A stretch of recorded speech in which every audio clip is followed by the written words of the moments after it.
Bonjour, bien-aimés dans le Seigneur. Jeudi, mon Kolobalamou. Nous sommes arrivés jeudi, un bonjour que le Seigneur nous donne. Et nous sommes dans la joie de lire Ézéchiel chapitre 10, versets 1 à 10. Je regardais et voici le ciel qui était au-dessus de la tête des chérubins. Il y avait comme une pierre de saphir. On voyait au-dessus d'eux quelque chose de semblable à une forme de trône. Et l'Éternel dit à l'homme vêtu de lin, « Va entre les roues sous les chérubins, remplis tes mains de charbon ardent que tu prendras entre les chérubins et répands-les sur la ville.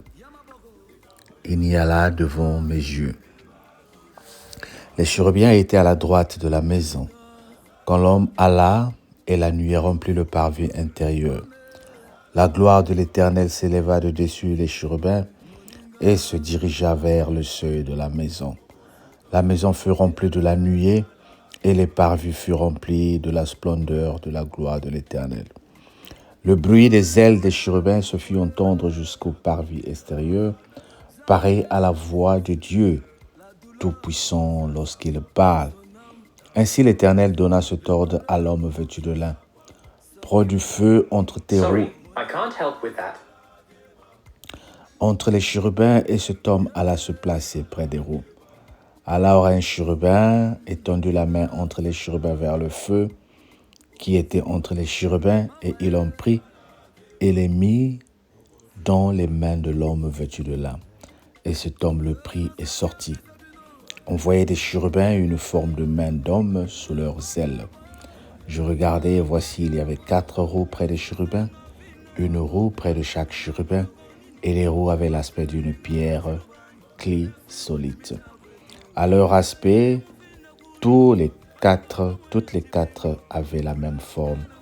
Chaque roue paraissait être au milieu d'une autre roue. Dis avec moi, Amen. Les choses que le Seigneur est en train de montrer ici, que Ézéchiel est en train de voir, le ciel était au-dessus de la tête des chérubins. Les chérubins qu'on a représentés dans la construction de l'arc de l'Éternel, dans le temple de l'Éternel, qui montrait la gloire de Dieu, qui montrait la représentation de Dieu. Les chérubins qui représentent la présence ici de Dieu, mais qui avaient une forme semblable à une forme de trône. Notre Dieu siège sur un trône de gloire. Bien-aimé, si Dieu peut te donner des visions concernant son trône, concernant son image, concernant son identité, tu verras beaucoup de choses. Tu peux voir notre Seigneur Jésus-Christ en forme de lion. Il est le roi des rois qui se représente comme en forme de lion. Il se représente comme une brebis. Dieu a plusieurs représentations pour montrer la nature. Quand il se représente dans la brebis, il est en train de montrer l'humilité du Seigneur Jésus-Christ. Quand il se représente en forme de lion, il nous montre qu'il est le roi qui est au-dessus de tout. Notre Dieu, quand il se montre en forme de berger, nous signale qu'il est celui qui prend soin de nous. Donc si nous pouvons en voir la vision céleste, nous allons avoir beaucoup de représentations de la gloire de Dieu. Quelle est la gloire de Dieu que tu vois? Quand tu fermes les yeux pour prier, quelle est cette image de Dieu que tu as? Mais je suis rassuré quand le Seigneur me dit qu'il a créé l'homme à son image. Le Seigneur nous a créés à son image. Et quand tu me vois, tu vois la gloire de Dieu. Quand tu vois autour de toi, tu vois la gloire de Dieu. Quand tu vois les mers, la tempête s'enlever, mais tu vois la gloire de Dieu. Qui est comme lui pour se comparer à tout ce que le monde nous donne? Notre Dieu est un Dieu de gloire et de bonté. Cette gloire se manifeste loin de ce que nous appelons, nous, la compréhension humaine. La gloire de Dieu se manifeste dans la vie spirituelle. Si tu veux voir la gloire de Dieu, ce n'est pas dans le matériel. Ce n'est pas parce que tu as reçu quelque chose que tu vas dire que La gloire de Dieu est en moi. La gloire de Dieu, on ne la voit pas dans le matériel. Parce que quand tu regardes bien, les païens ont parfois plus que nous. La gloire de Dieu, on la voit dans cette conviction spirituelle qui nous explique que Dieu est là avec nous. Lorsque tu te sens déprimé, tu lèves tes mains, tu dis « Seigneur, je veux voir ta gloire ». Et la paix, une certaine paix rentre en toi. Alors que certaines personnes, quand ils sont déprimés, ils vont se droguer, ils vont se jeter, ils vont se donner la mort. Mais parce que nous sommes sous la gloire de Dieu, elle nous rattrape lorsque nous sommes déprimés. Elle nous rattrape lorsque nous sommes perdus. Elle nous rattrape lorsque nous sommes en deuil. À un moment, lorsque un malheur arrive, nous repartons dans Jean 14 pour nous dire que votre cœur ne se trouble point. Croyez en Dieu, croyez en moi. Il est allé préparer les places. Et quand les places sont prêtes, il vient nous chercher. La gloire de Dieu change le malheur en bonheur. La gloire de Dieu change tout ce qui est difficile en bonheur. Que cette gloire-là demeure une part de ta vie. Dis, je la reçois au nom de Jésus. Amen. Père, nous prions ce matin que tu nous montres encore ta gloire dans nos vies.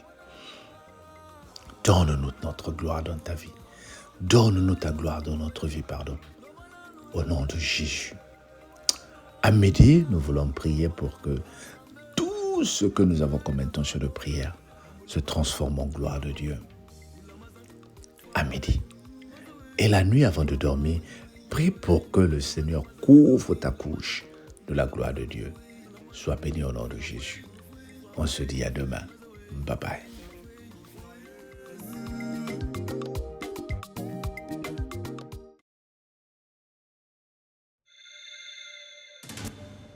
Sala keba molili makasi munduki moibi nyoka yewana komikoya ye keba keba keba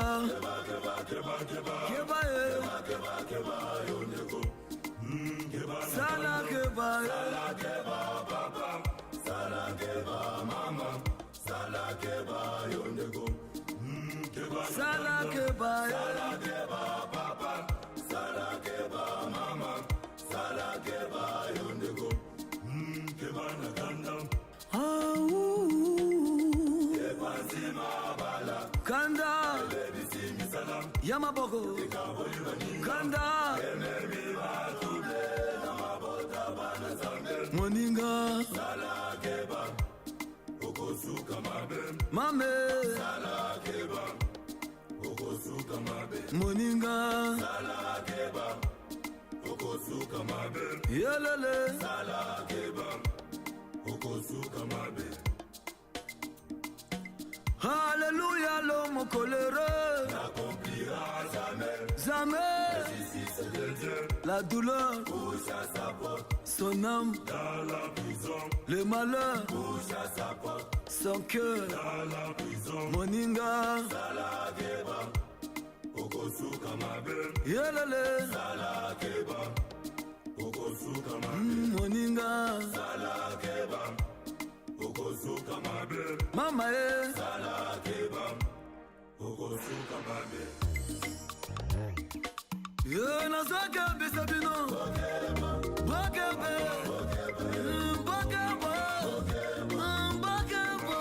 nazosenga vino nabanga na munoko nini faselinga la chilubani merci bonjimi chakwetu ulaya mufina kulu batuboba mwele chibimu ulaukana wakuloga china bunyi wa bantu tangila bunyi wetebu yautukuvela kwa chishi wekuiwaluga mwanyima kitomba ni uji wa chibau eshonyokisemwi wameli chishi kichimpe chiwatumbanya nyimba chishi kichimpato anshikongesha mwine wachinyibishibishe mutu abishibishe katusangisha nzambi tuna mamasha niteta ukwa gandaganda mutu agandaganda asibilisa kanzamete tango kanda ekoya lokola molili isika molili esorenye oasa kofanda te mutu kati na molili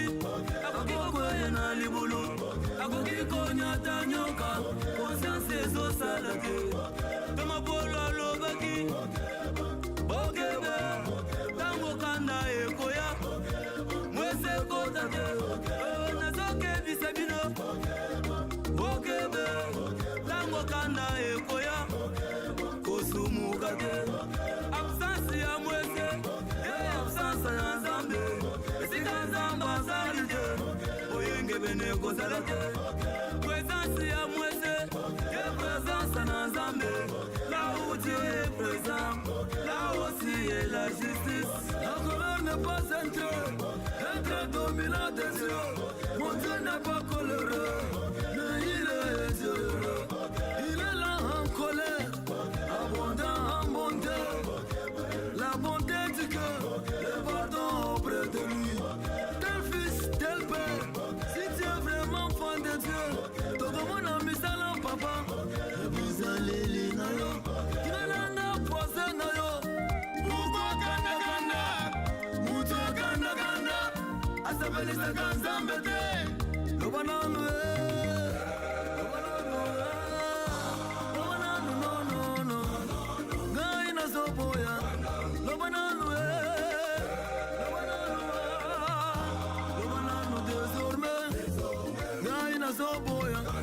la maza kwaku la maza za kwaku maza wey maza maza maza maza wey boum boum. Pourquoi la colère, pourquoi la colère, pourquoi la colère? Elle est associée à la chaleur. Si tu es son esclave, tu commettras des dégâts irréparables qui te rendront misérable. Lorsque la colère arrive, si elle n'est pas maîtrisée, elle agit comme un voleur et te laisse dans des douleurs. Le voleur est dans le diable, sachant qu'il a peu de temps.